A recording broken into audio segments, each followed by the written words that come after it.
Hey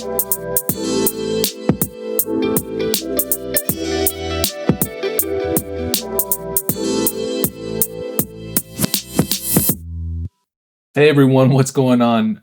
Welcome and thank you for tuning in to another episode of So NWA, Northwest Arkansas's newest podcast, where we share the stories of those who've been shaped and are shaped by this incredible community. This is your host, Juan Carlos JC, and of course we have my brother here, Enrique, who's always joining me for these things, and I couldn't thank him enough. How's it going, bro? Man, I'm doing good, man. It's been a good day. Had a blessed day at work, I want to say. Stayed busy giving the service to our clients. I had a good time. Oh, good to hear. I think last time when we met sometime last week, I think you were closing on a deal or Yeah, so we have our closing next Wednesday. Today, we just got the appraisal back. Value came back well. Good. So no problems there. I'm very happy for the clients to get to move forward to the next step, which would be just finalizing the paperwork, going and doing our final walkthrough. So overall, it's been good, man. Folks, if you're tuning in for the first time, Enrique and I, when we're not recording for the podcast, we are local realtors in the area. We love helping our clients with their real estate needs. So if you ever need any assistance or any questions in that, we'd love to help, get you that second opinion. And of course, we'd love to be interviewed for the job, right?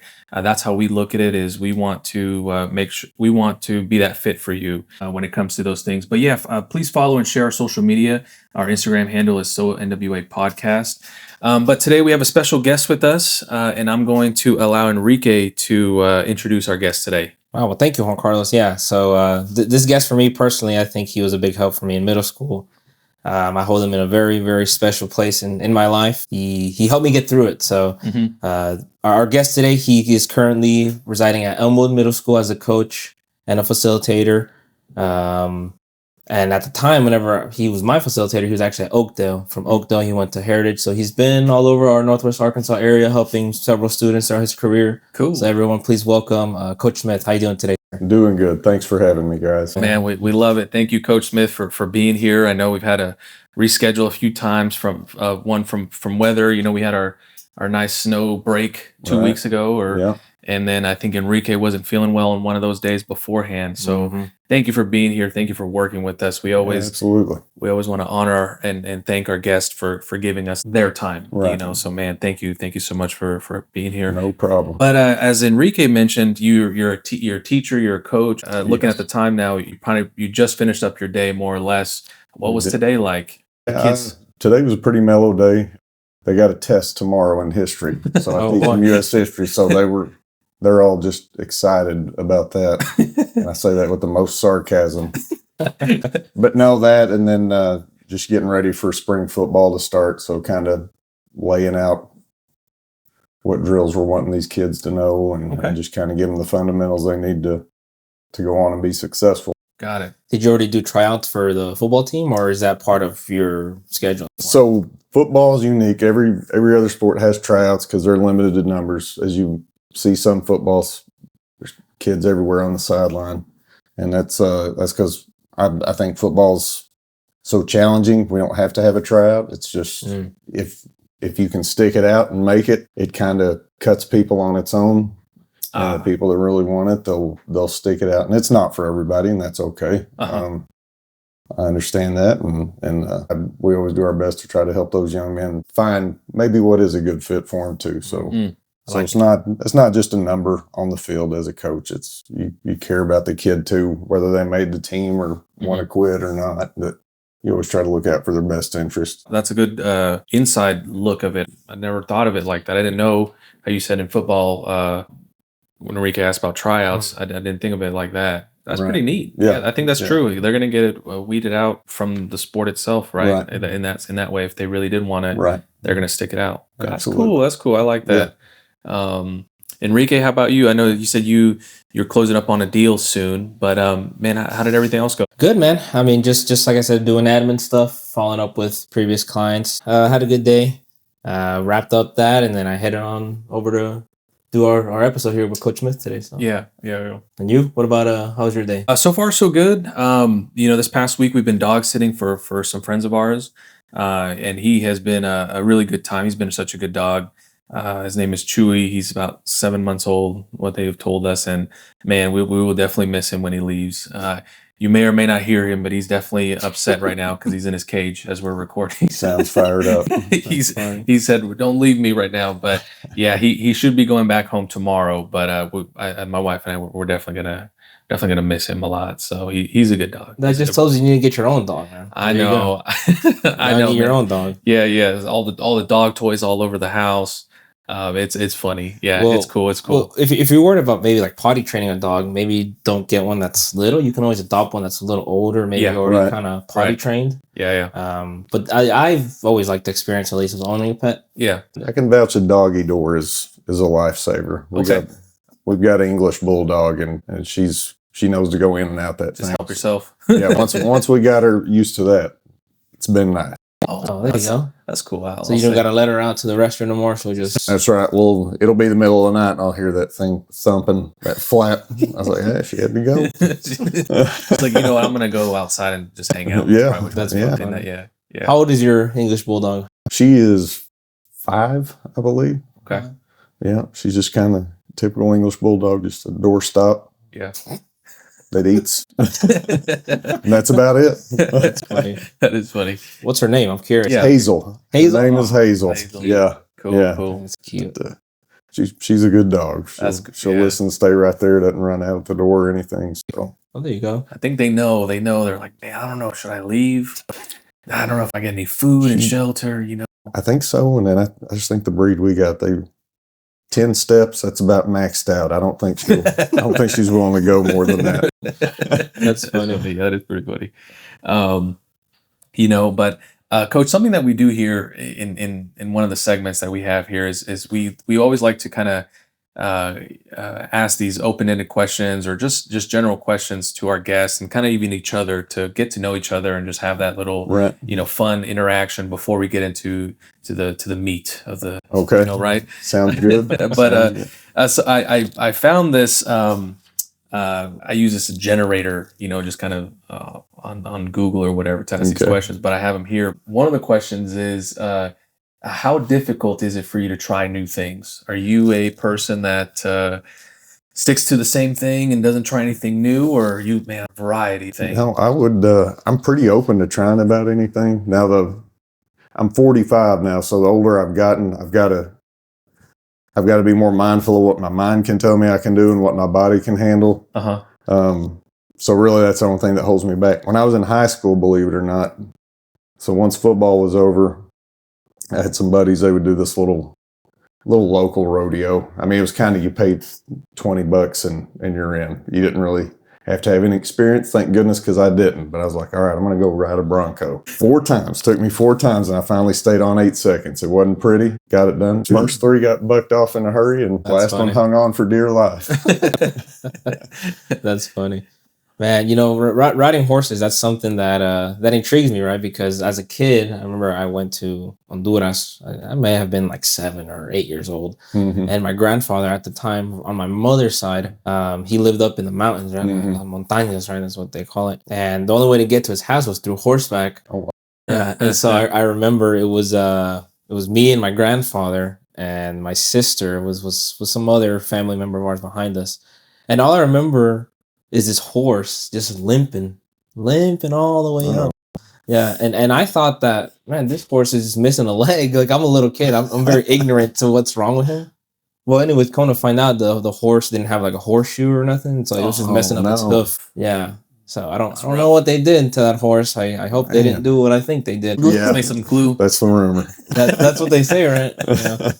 No, but yeah, that's I don't know. Horses just intrigue me because I've always been fascinated by that animal. Mhm. Like you can create a bond with them. They live for a long time. Oh yeah. Yeah. They're very athletic and they're very smart, actually. Absolutely. So anytime somebody has an experience of riding a horse, it just it captures my attention. Right. Yeah. You should go to Whistling Springs Brewery out in Missouri. That you can remember. That's right. Kenny and I Yeah. were talking about that. Where you can, they got a horse. You can ride horses there. Really? Yeah. You can grab a beer and ride a horse, or vice versa. Well, I don't know if I would grab a beer and then go ride a horse. Maybe I'll fall off or something. Maybe I'll be careful. They do it in Honduras. Well, that's Honduras though. It's a little bit unregulated. I don't think you get a DUI if you're riding the horse. Well, true, but you never know, right? I feel like it'd be the same, right? As long as the horse didn't have anything. Yeah. Yeah, that's funny. Yeah. That horse has anything, yeah, you're done for. It's over. Yeah. That's funny. That is funny. Man, that's awesome. Well, we also have another question here for you, Coach Smith. And again, it's just for the guests to get to know you and everything. Sure. So oftentimes you'll go out to a restaurant or a movie theater or you go out shopping, right? Right. And this question kind of entails that a little bit. So how do you usually react if you kind of receive some bad service? I mean, obviously everybody, it'll affect the tip they get if it's depending on that. But no, if it's food or something, I mean, heck, I'll say if it's not what I ordered or it's not right, I'll Like send it back. Yeah, I'm polite about it. I know nobody's perfect. Heck, I make a million mistakes a day, but if it's just terrible, I'll sit there, just give them some suggestions on, hey, maybe next time y'all should try this. I like it. And I don't know if that's a teacher and coach in me, but I'm just trying to. If there's a problem, I'm gonna try to fix it or give some suggestion. Yeah, some feedback. Yeah, absolutely. Yeah. I don't like just making noise because it's just noise. If there's a problem and you're just griping about it with no solution, then that's all it is. Mm-hmm. Yeah. If anything, you're kind of adding to whatever's going on, right? Yeah. Yeah. Absolutely. Man. That's funny. Yeah, I remember. What was it? Like yesterday, 2 days ago, I went to Tropical Smoothie. Oh. And I just got like a couple of sandwiches and a smoothie. My smoothie was fine. I opened my sandwich, and I don't like tomatoes. Maybe that's just me being picky. I don't know. But tomatoes are for me. Well, anyways, I opened my sandwich, and there's like a thick chunk of just tomatoes in there, staring at you. Yeah, and I was upset, and I was like, "There's tomatoes in my sandwich right now." Look at the receipt. I did, and it said no tomatoes on there too. Okay. So they got my order right. I think it was just a common mistake, and I was already far enough away that I didn't really feel like going back. So I just took the tomato and I ate my sandwich a little. I feel that way with pickle. And that's a good point. You looked at your receipt because most of the time I will order something and be like, they got this wrong. And my wife she never hesitates to tell me when I've messed up. So she'll be like, no, that's what you said. And I'm like, did I really? Okay, I guess that's on me then. I think it's a conspiracy. I think they just say that. That's what you said. Maybe. Like, what? Maybe. Get us in trouble? Sometimes. Yeah. Sometimes. How about you with bad service? I'm going to flip it on you. Yeah. I will send it back, or I'll, depending exactly what it was, right. And I guess the situation, there's a few instances where more than often I'll just send it back, or I think like Enrique, depending what it was, I'll be like, whatever, I'll just wipe the mayonnaise off or something. Mm-hmm. This reminds me of a story, dude. Literally just a few weeks ago, Valentine's Day, right? Mm-hmm. Me and Maritza, we went to Longhorn, and it was busy. I mean, there was probably like 30 people in front of, it's Valentine's Day, in front of the host stand. Mm. And so anyways, we got a seat at the bar. We waited probably a good 30, 40 minutes for the food. Again, not complaining. It's very expected on that day. Got my steak, and it was terrible. And I was like, dude, what do I do? Do I send it back? Wait another like maybe 20, 30 minutes and something like that. I ate about half of it, and I was like, man. But I'll tell you this. I knew it was I guess you can say it was probably just a bad day. It was one of the first times I've never really said anything about it. I normally would, like, hey, dude. But no, it was a bad steak. And I've been going, we go to Longhorn pretty frequently.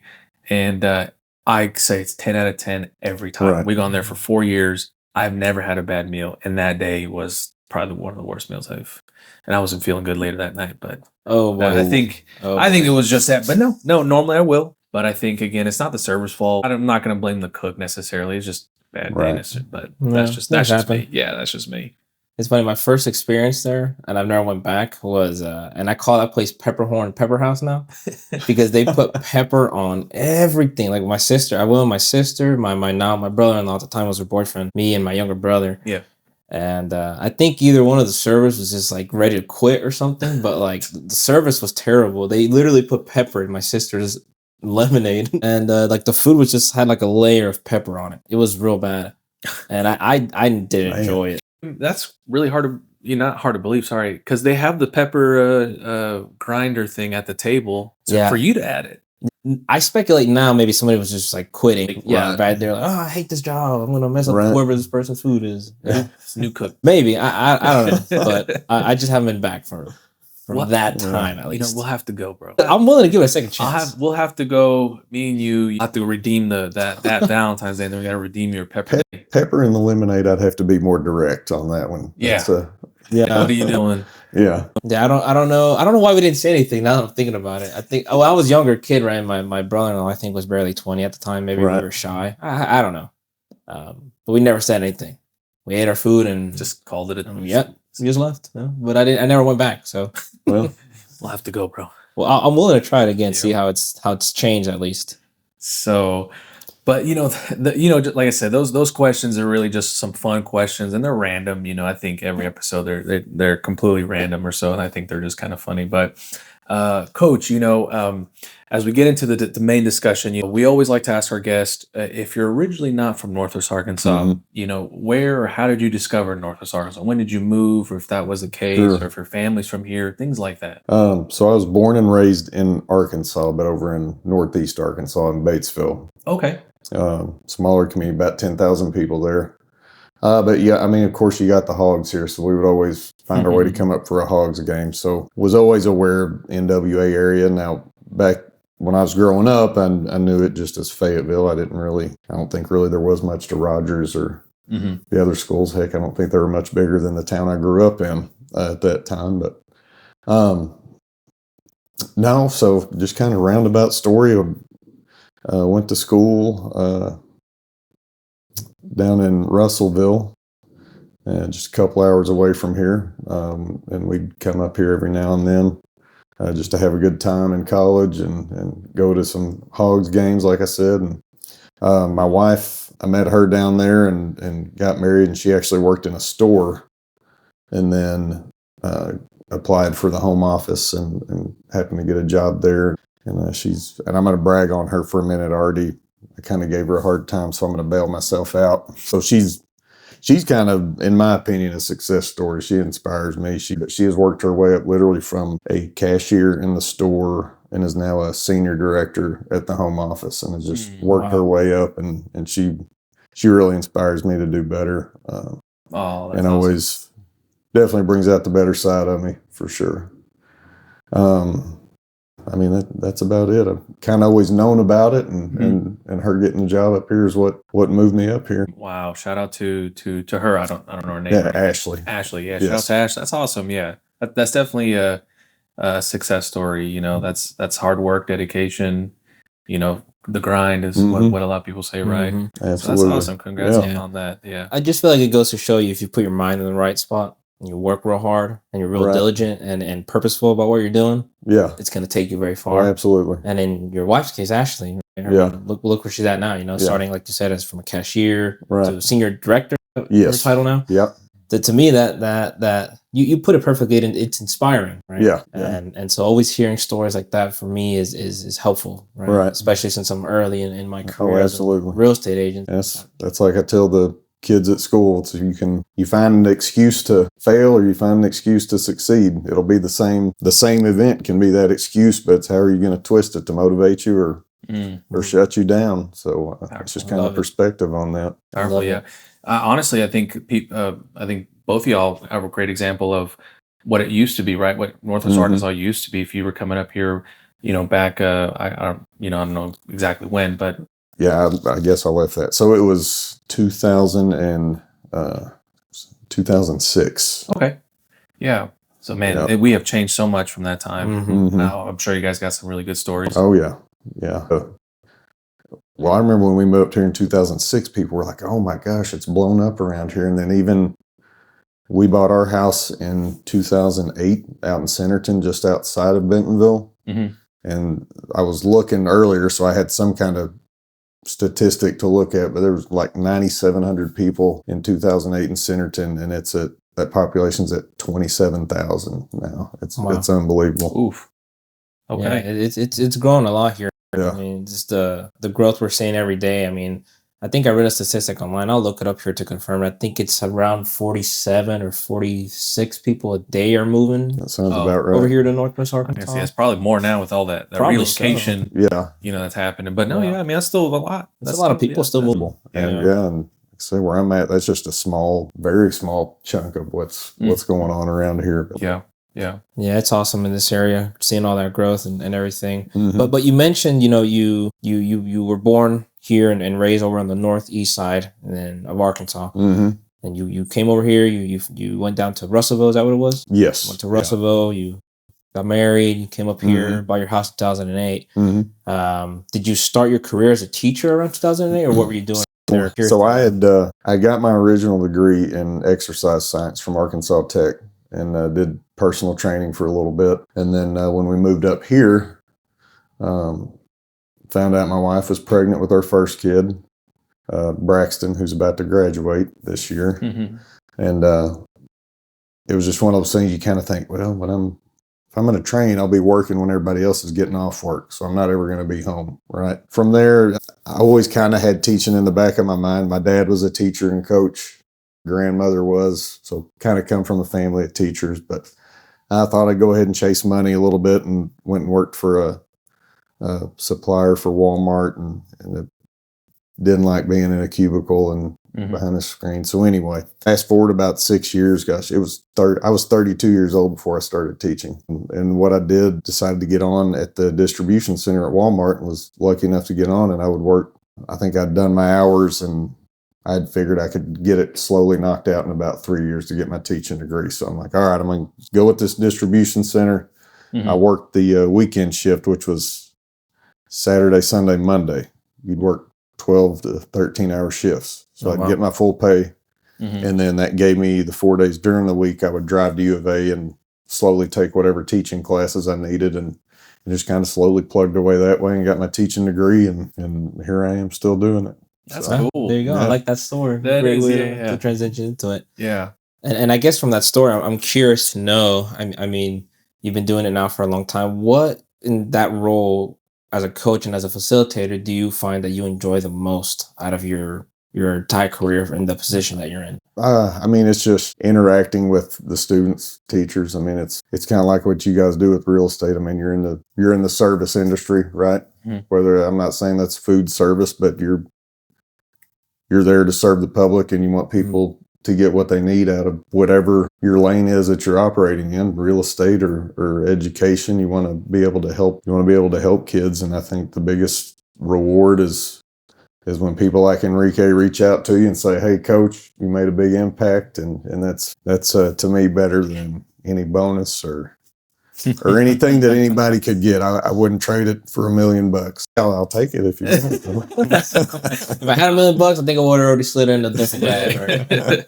Man, that's that I would say I definitely can relate. I talk to people that are on the podcast, and even when I invite people on or try to get more guests on the podcast, and I tell them all the time, just the fact that I can sit with somebody who, if it's impacted a friend of mine's life, or even in the conversation that we have in this moment, impact my life, is worth more than anything money can buy. Just the relationships, the people, coming here and just sitting down with us, is that hour is priceless. And then anything else that comes from this to you is completely because of what you decide to spend with us. That's really what I want it to be. I always think most of the time, people will not remember what kind of clothes you had or what car you drove, but people will always remember how you made them feel and what kind of person you were. And when you're gone, you better hope you've done enough that it's people have positive memories of you. Right?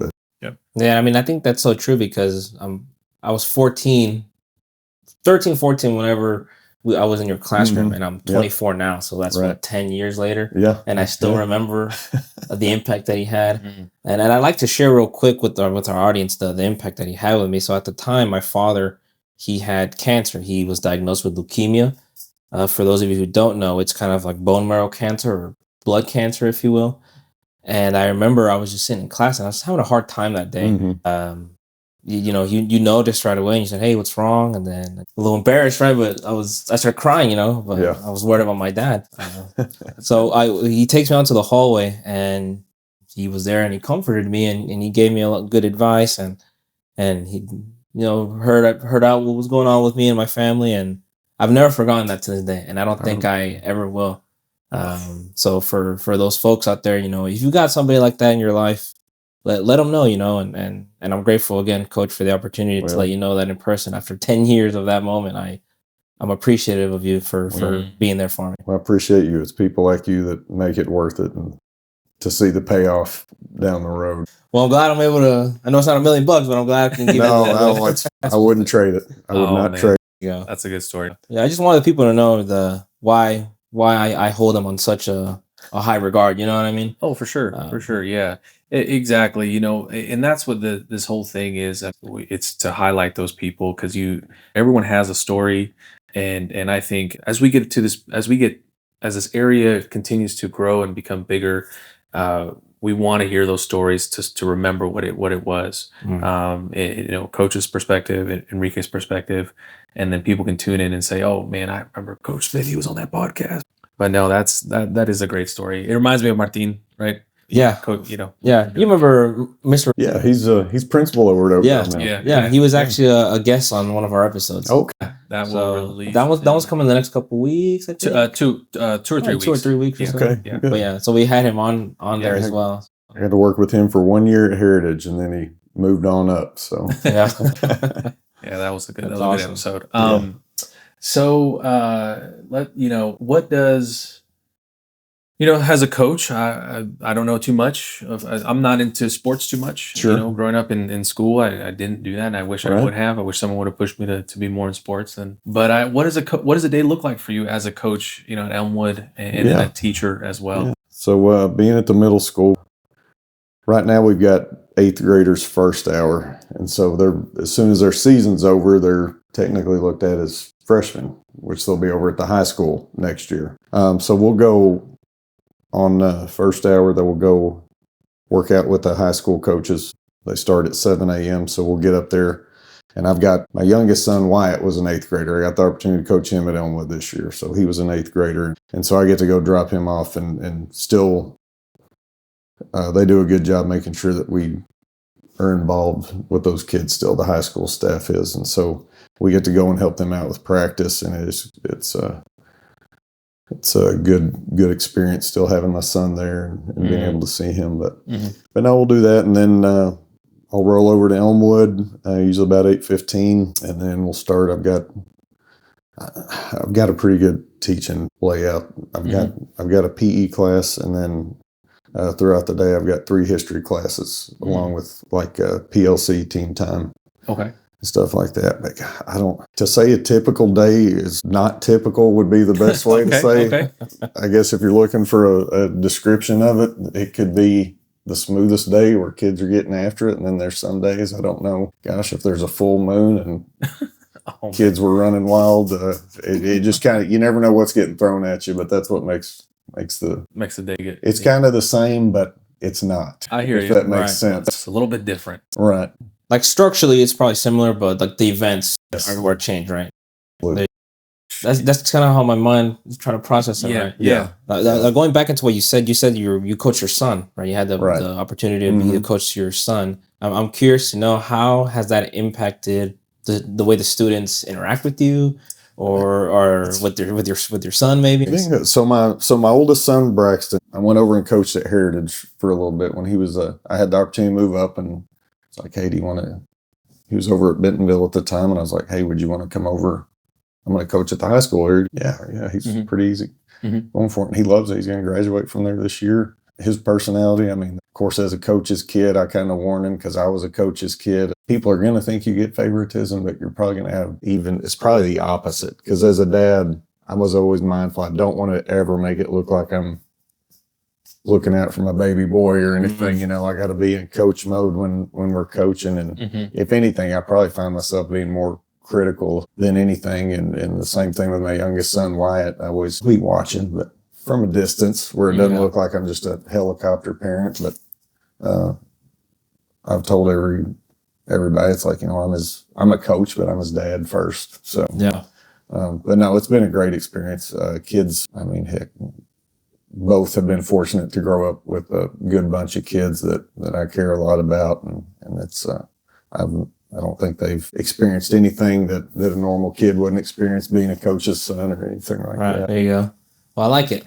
Yeah, I'm just curious because, I mean, obviously movies and shows. You see that dynamic. It's Right. over exaggerated at times. Sure, So, of course. we have Hollywood it up. yeah, exactly. So we have the first hand look at how it is with your experience with your son directly. So I was always curious about that relationship. Yeah. I do try to hold back.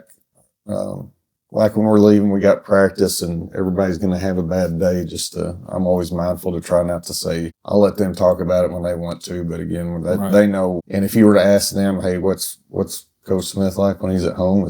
He's just a dad. He doesn't talk about football unless we want to. And I try to, because I know and a kid's athletic career is a small window for most. Mm. So I try to, it's like, you know what, we're going to have something else beyond. If I make it all about football, then what's our relationship after? When that's over, what's between us then? Ooh, that's so good. I've always been mindful of that, to try to compartmentalize, probably would be the best way to say it. Okay. Does he do anything else as now that he's graduating? What's next for you looking like? Braxton got accepted into nursing, so he's going to go into that at U of A. So he's still not going to be too far away. I don't know if it's age or just what, I don't know where the years went. And sometimes I'll find myself getting emotional on the way to work, just randomly thinking about it. But no, I'm proud of him. And then my youngest son has jumped right in. It was the same situation. 8th grade, hey, got the opportunity. Would you want to come over? Without hesitating, why? It's like, yeah, Dad. And he's come in all A's and B's and just made friends in a hurry, and there you go. And I couldn't be more proud of both of them. It's awesome. That is cool. Yeah, transitioning to a new school, that can always be a little tough, right? So I'm glad that your son was able to make that transition pretty easily and make friends easily, because that always helps that experience be a little less nerve-wracking, right? Absolutely. Yeah. Was it like that whenever you switched schools, like as a new facilitator? I'm curious about that as well. So when I was switching from teaching. Yeah. So like when you because whenever I met you, it was Oakdale, and then you went to Heritage, and then now you're at Elmwood. And I'm a pretty regimented guy. I kind of like knowing what materials are coming up and all that. It's always nerve-wracking that first year you're in a new subject, whether the first 3 years I did world history, U.S. history, and Arkansas history. But you kind of get in your groove and you know what you're going to hit when and where you need to get by Christmas and all that stuff. And then while still at Oakdale, get thrown into PE, and then you kind of seem like the new guy all over again. You're just kind of there, and it's like, can I do anything? Can I help? I'm not sure. And then it's just kind of the same thing. They went into the high school, all of a sudden teaching bigger kids, older kids. You got to interact a little bit differently with them, which I've enjoyed every minute of it, all ages. But yeah, I mean, just kind of, I guess about like anything, getting out of routine. I wouldn't put it more stressful than if you usually get coffee every morning, then all of a sudden you don't have coffee that morning, got to deal with milk or orange juice instead. That's a good way to put it. That's a funny way to put it. But you just know something's a little off. Right. That's funny, man. So, I mean, we're always talking about, people who are around you. You mentioned your wife. Ashley, you mentioned your 2 sons. Is there anyone in specific you'd like to give a shout out to? And I know shout outs can be a little bit tricky, and we want to let the audience know. Don't feel bad, folks, if you're waiting for your name to come up and your name don't come up. I know he's got you in heart. Because if you want to say her name, we could be here till next week. Yeah, without a doubt. So, but is there anyone special you want to thank or give a shout out to that's been a big help for you? I'm absolutely going to skip somebody. So, obviously my parents, big inspiration, and just mention my wife and kids. They're a reason for what I do. And coworkers, I've been fortunate every staff I've been on just to have great people to work with. So I'm not even going to say names, but just any coach I've ever coached with, I've enjoyed it. And same with teachers and administrators. I've just been very fortunate in my career to not have any nightmare stories and work with good people that also want to make me better. But anyway, so I'm not going to name names just because I'm afraid I will skip somebody without a doubt. But. Which is fair. I mean, I don't blame you, I should say, for feeling like, I don't want to forget no one.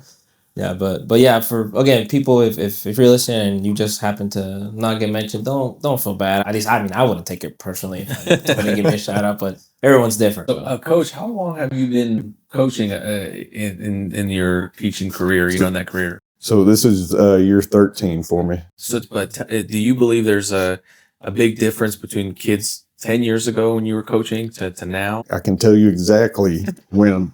Yeah. What? COVID. Oh, COVID. COVID. There's 2020. yeah. There's just the group that was in that area, and my son is in that too. That I've tried to hit kind of reel him back in. Just you get used to being at home, and I get it. Just kind of the looseness of going on your own time. There's the very kids before that. It was just kind of like, I should get in a hurry to get to the bill, and if it's due this day, you're going to try to get it done that day, and then afterward, it's kind of, and it's slowly correcting itself, but it's just kind of very fluid, kind of feel. I don't know how to describe it. Just, you can tell they were at home a while and just kind of got to do it at their own time. Yeah. They were in the comfort zone. That's right. That's right. Comfortable spot. Definitely. Which you got to be mindful of that, especially if you don't have to be like physically anywhere. Right? Sure. And it's not the kids' fault. I mean, even as there's teachers that are, I think that changed things for everybody, really. Even businesses working from home, and there's some that are trying to get people back in the office building now. It's still, it's just across the board. It's not the kids or anything. They're just kind of victim of circumstance, I guess, for everybody. I mean, but everybody's kids are still great. I don't think they all everybody wants to please you. Everybody needs structure, and I think that's across the board, no matter what you do.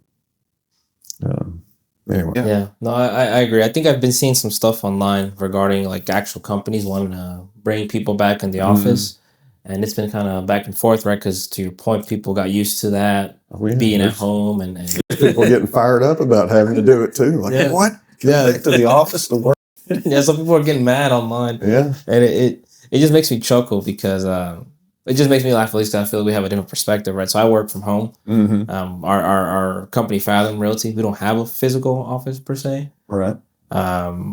So when I see people get mad that they have to work, it just makes me laugh a little bit. Because, I got used to the dynamic of being at home, but not like just sitting there doing anything. Right. You know what I mean? Pros and cons. Absolutely, man. So Coach Smith, I really want to know, is there anything new that you're doing in your career right now or in your personal life compared to last year that you can share or willing to share? Yeah, career-wise, I've been... Speaking of COVID, it was the right time to start working on my master's, so I started that, and I'll be finishing that up in May. Ooh, congrats!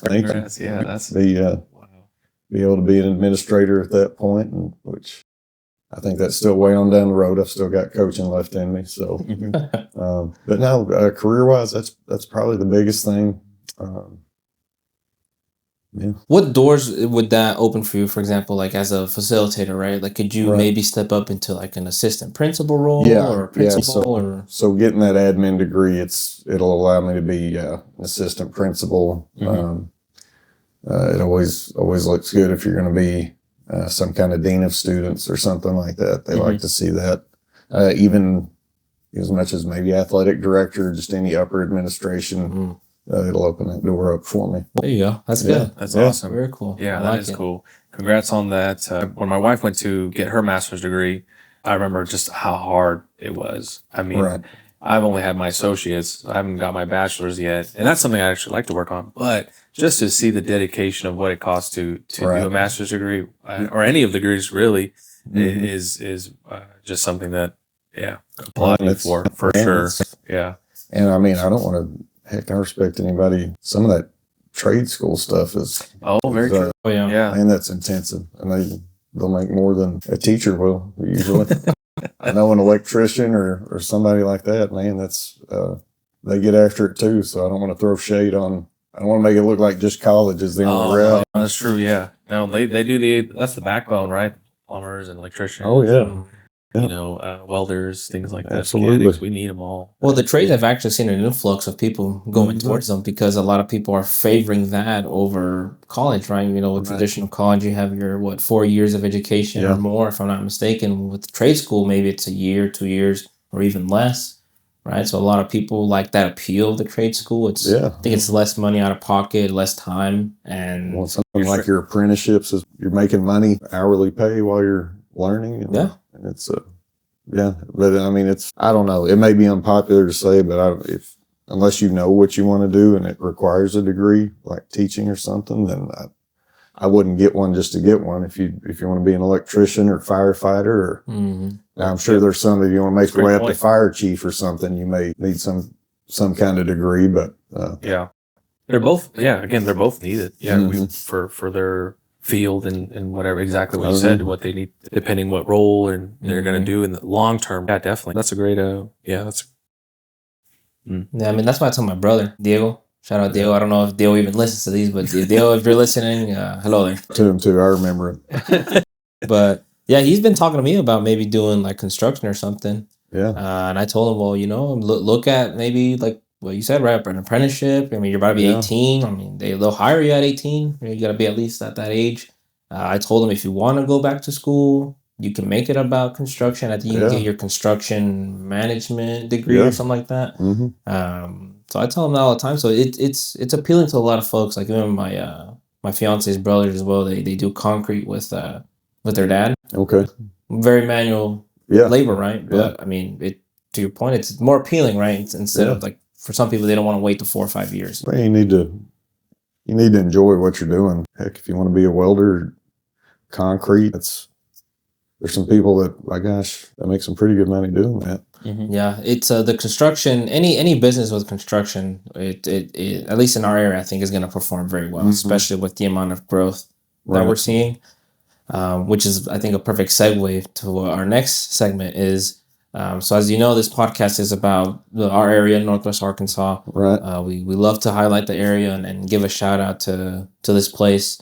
And so one thing we like to do is if you've got a friend or family that's never been here before, if you had to send them on NWA, Northwest Arkansas, what are you going to tell them? What's your go-to spiel for somebody's first time here in the area? My one thing I tell them is it is a suburb without the city. There is no big city, but everything else you've got, restaurants, I mean, malls, entertainment, whatever you want, top-notch concerts coming in, all that stuff, big businesses, but there's no huge city you got to deal with. It's like a big suburb. That's a good way to put it. Like we've said a few times on the previous episodes, right? We consider NWA like all those different cities, right? You got Springdale, Fayetteville, Rogers, Bentonville, Centerton, Pea Ridge. Gosh, there's so many I can't even think of. Yeah. But it's like a collective, right? And there's just so much you can do, and it's not a big city like compared to Los Angeles or New York or something. It's a different dynamic, and I think a lot of people appreciate that about the area that we're in. Yeah, without a doubt. Yeah. So in this area,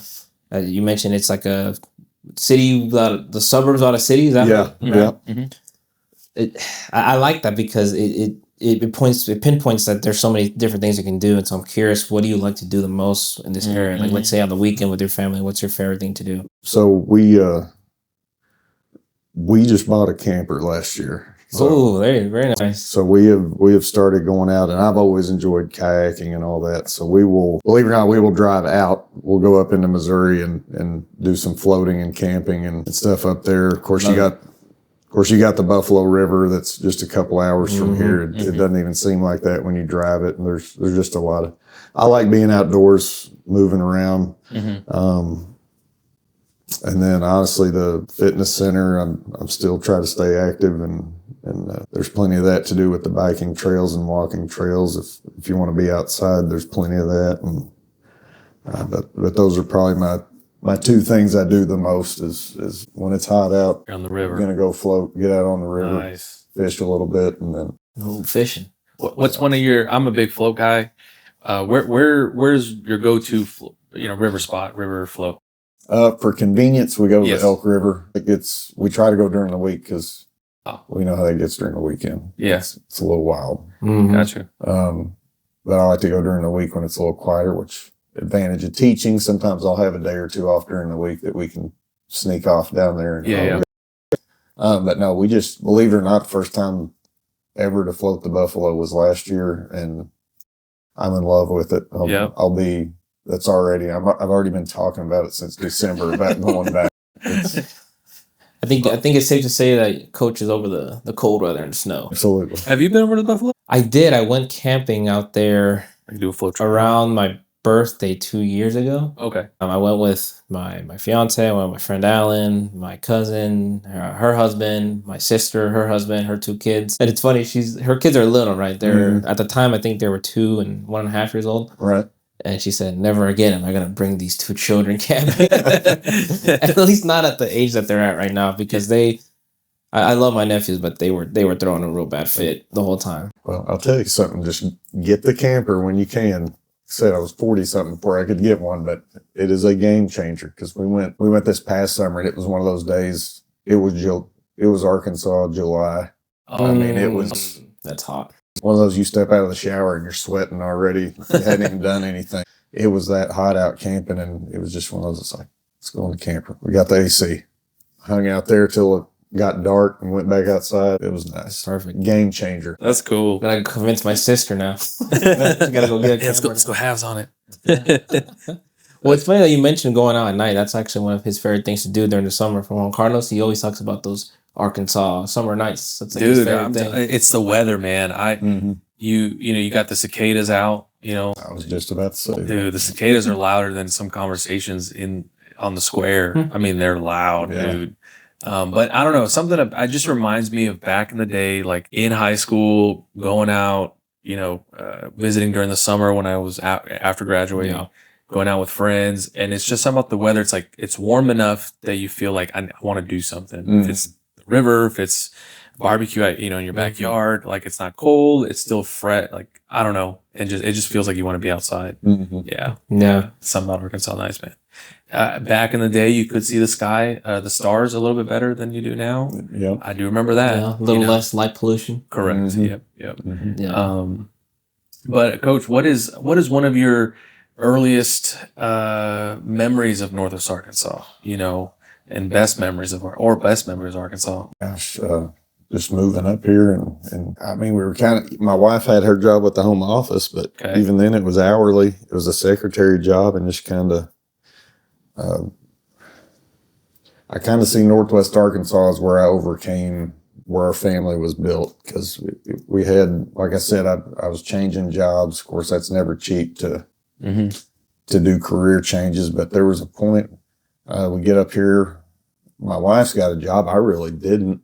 So I was trying to find something, and believe it or not, moved up here. One of us making $11 an hour roughly, and the other one looking for a job, and just thinking of where you came from, how we started. And I know I'm kind of bird walking here on this story, but just Northwest Arkansas, I'm kind of proud of us moving up here. And heck, there was a point I had 3 jobs at one time to try to make it when we had my oldest boy, and just to make ends meet, and we overcame that. And gosh, I don't know, best memories, it's just a collection of overcoming, and coming from maybe like a much smaller town, and then maybe coming here and getting a little bit different variety of things, and just the jobs and everything. Yeah, and then on a lighter note, just gosh, moving up here and seeing how much has changed just in the small time that we've been here. I know the promenade.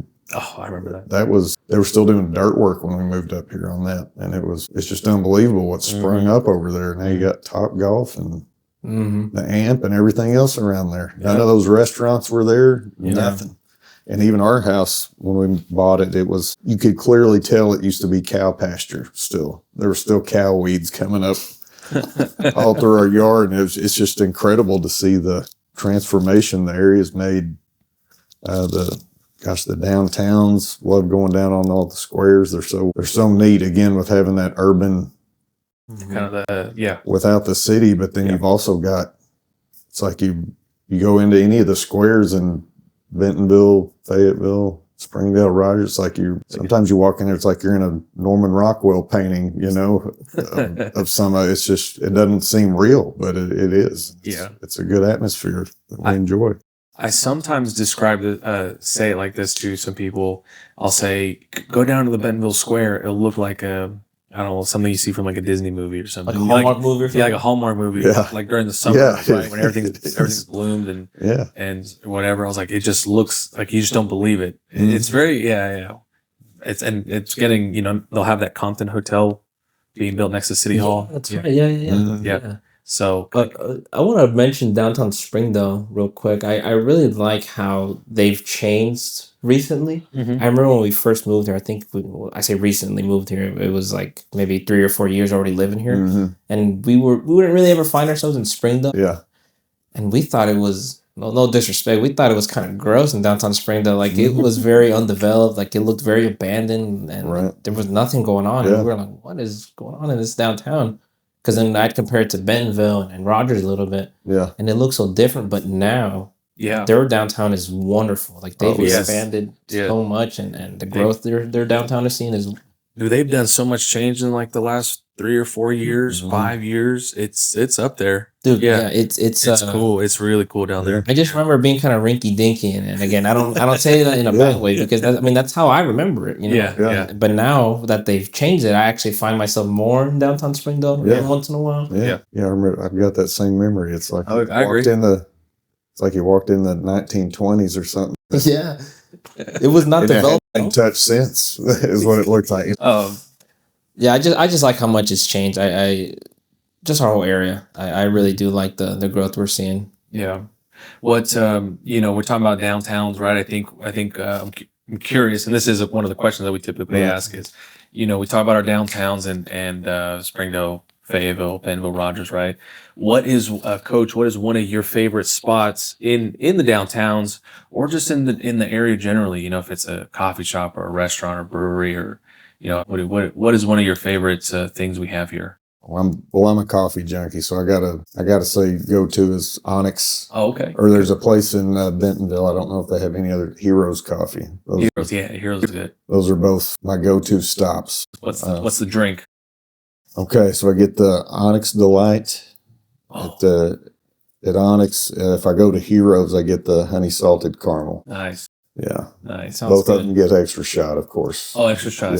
Yeah. Man, you don't play. Got to stay caffeinated. You don't play. Give me a double. Does the caffeine actually do something for you? Does it make you feel a little jittery, or just wake you up at all? It may be a mental deal, but I feel more awake. For me, anytime I drink coffee, for me at least, it makes me want to go to sleep. It makes me. I don't know if something's wrong with me. You're drinking decaf, bro. May need to do the opposite then. Get some lavender tea or chamomile, and see if it wakes me up. That may get you going.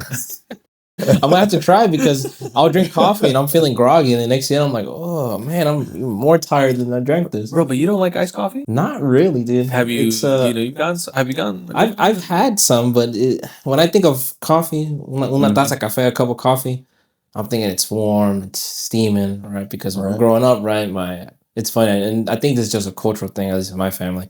They'll eat their lunch or they'll eat dinner, and they're all like, oh, I'm full. Yeah. And then they're like, who wants coffee? It's like the wine. The coffee brings it down. Yeah. I mean? So I grew up around like my family always drinking coffee after a meal in the evening. Yeah. And it was always warm coffee, never iced coffee. So for me, it's just a preference. I will have some, depending on what I'm eating with. I will have, if I'm having some pie, I will have some hot coffee with it. That's good. I see. Yeah. Do you normally drink iced coffee, or if it's summertime and I'm like headed to work or something, it's going to be iced just because I know I'm about to be out in the heat. But okay, right, like maybe in the winter you get a little hot. Yeah, or if I want to be more predictable, if I'm drinking my iced coffee, I know what temperature that's going to be. The hot coffee, that's a crapshoot. Is it going to leave me a blister on my tongue?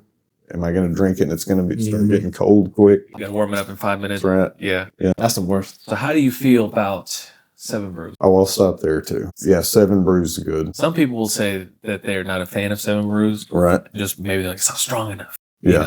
I think it's good. I think it's really good. So I'm just curious.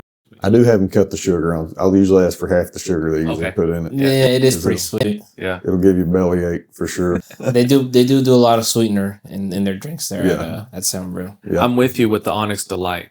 Yeah. I'm with you on the Onyx Delight. Oh, yeah. What does that bring? If I remember right, I think it's cinnamon, or is this? There's some cinnamon in it for sure. And vanilla, I think is what it is. I don't know. Have you seen the meme from like, what is it, The Hangover, where he's got all the math equations going? Oh, yeah. That's what I do every time I try to sip it. I'm like, what's in this? So I can try to make it at home. That's funny. I hadn't been able to crack that code yet, though. That's funny. But, Coach, as we're wrapping up the episode here, and again, we always thank you so much for being here. A tradition that we have in this podcast is the previous guest it leaves a question for our next guest. And the previous guest, who was it? It was Furman. Yeah, it was Furman. It was Furman. Furman had left you the question of, do you believe you're doing enough when you put your head down on the pillows? How he said it in your, right before you're about to go to sleep. Do you feel you conquered your day? Do you feel like you did enough that day? I always feel like I conquered the day, but I never feel like I've done enough, because I've got a theory that if you feel you're doing enough, well, then you're just gonna coast along and be okay. I think you gotta always think there's something you didn't quite do enough of, so you can do better the next day, and so on. So I don't think I've ever, in my mind, even if I think I've done enough, I've told myself, no, you hadn't. Just because I think you need that drive to keep going and to continue to get better as times change and career change and whatever the future brings. I think if you're not on your toes and you think you've done enough, you're just kind of stagnant. That's good. That's true. That's true. True. You don't want to get comfortable. Right. Yeah. Because then what if for a while, somebody was at rock bottom and they worked so hard and they got somewhere where it was a lot better, but then they're comfortable, right? And then they're just staying there. Like you said, they're coasting that comfortable spot. And I don't like being in that spot myself either. So whenever I feel that, I'm like, I got to do something different today. And so I kind of try to do something different, get going, Yeah. So I like how you said that. Very, very, very well put. Right. Dang, dude. I love That's it. good. Coach, you gotta leave a question now for the next guest. Yeah. It could be any question. Yeah, it could be something simple or something. Hardcore. So again, feel free to take your time. You know what? I got one, because I always think of this one. If you could go back 20 years, what advice would you give yourself? I'd be 4 years old. I'd probably tell myself to eat more vegetables. Well, you'd have to leave a note for yourself then, but So I guess depending on age. Yeah, you can go back 20 years, what would you tell yourself? I like that question. I like it. And I'm going to throw out a caveat. You've only got one sentence and then you're gone. So you got one question. There can't be any deep explanation. Or one statement, maybe? Yeah. Or whatever. Okay. I'm a big would you rather guy, so I got to be oddly specific. I like it though. It's gonna get the wheels turning. That's cool. Very cool. I like. It'd be like, what would it be For you, what would it be for you? Man, Because you're 32 right now. 33. 20 years. Oh, 13. Be 13. Yeah. I tell myself. So while you're thinking, I'd be like, when it comes out, buy Bitcoin. That's so true. I got a crazy story about Bitcoin. Oh, do you? Yeah, I was working at a hotel, and I had met this guy. He was a banker, and he would be like, hey, there's this new thing, cryptocurrency. It's like the future. This was back in like 2013. Yeah, like he was like, man, in Bitcoin at the time, it was like $200. And he was like, yeah, I just bought a few coins. He's like, this is the future. He's like, you should buy one too. I was like, oh, cool. I didn't know anything about it. I was like, oh, whatever. I don't even have $200. Like, I'm barely surviving, But he's like, yeah, this is going to be the future. I don't even remember his name, to be honest with you. But he was there for like a few months and then he left. I'll never forget that. I was like, dude, this guy, I remember someone talking to me about Bitcoin and saying they bought a few coins already. And I was like, man, I don't know. Again, who knows where he's at and everything, but dang. You think he still has his Bitcoin? I think so. I don't know. So what was I doing being born during the 2000s, bro? Should have been buying houses. Should have got your real estate license. That's what I'm saying. That's what I should have done. No, you're good. But we're pretty much wrapping up here. And again, to our listeners, thanks again for tuning in. Just a friendly reminder, when we're not recording this podcast, we're out helping and servicing our clients with their real estate needs. Both me and Juan Carlos here, we're local realtors, and we would love the opportunity to interview for the job, to help answer any questions you have. We'd be so honored to help. And again, don't forget to follow us on our social media. Our Instagram is SoNWA Podcast, and you'll find our other pages on there as well. But again, thanks so much for your time. And Coach Mason, thank you again for joining us. Thank you guys for having me. Yeah. I enjoyed it. Oh, this is definitely fun, and we could do this nonstop. But thank you again, Enrique. Thank you guys, everyone who tuned in. Thank you again, and we'll see you all soon. Take care.